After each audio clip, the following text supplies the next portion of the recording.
টাঙ্গাইলের ধনবাড়ীতে দেশব্যাপী সকল ধর্ষণের বিচার ও ধর্ষকদের সর্বোচ্চ শাস্তির দাবিতে এক বিক্ষোভ মিছিল অনুষ্ঠিত হয়েছে। মঙ্গলবার ১১ মার্চ ধনবাড়ী বাস স্ট্যান্ড এলাকায় সর্বস্তরের সাধারণ শিক্ষার্থীদের আয়োজনে এই প্রতিবাদ কর্মসূচি অনুষ্ঠিত হয়। বিক্ষোভ মিছিলে শিক্ষার্থীরা নানা প্রতিবাদী স্লোগান দেয় এবং ধনবাড়ী বাস স্ট্যান্ডের সড়ক অবরোধ করে প্রতিবাদী জানান।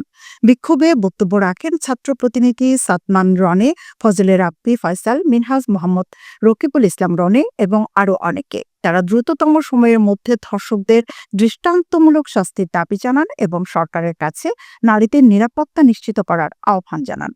অন্তর্কালীন সরকারকে বলতে চাই, আমরা ২৪-এ যে গণঅভ্যুত্থান করেছি মা বোনের ইজ্জতকে নষ্ট করার জন্য নয়, মা বোনের ইজ্জতকে রক্ষা করার জন্য।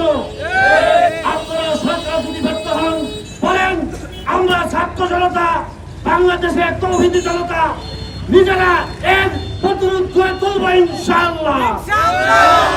দর্শকদের এই দেশে যারা সহযোগিতা করবে, যারা একযোগে হয়ে তাদের সাক্ষী হিসেবে দাঁড় করাবে, তারাও এই দেশের একজন দর্শক। অন্তর্বর্তীকালীন সরকারকে বলবো, একটি আমূল পরিবর্তনের জন্য আপনাদেরকে এখানে বসানো হয়েছে। ছাত্র জনতা আমাদেরকে ধ্বংস করার জন্য বসায় নাই। আজকের এই মিছিল থেকে বলে দিতে চাই যে আসিয়াকে সংঘবদ্ধভাবে দর্শন করেছে, সেই ধর্ষণের রিপোর্ট সরাসরি প্রমাণিত।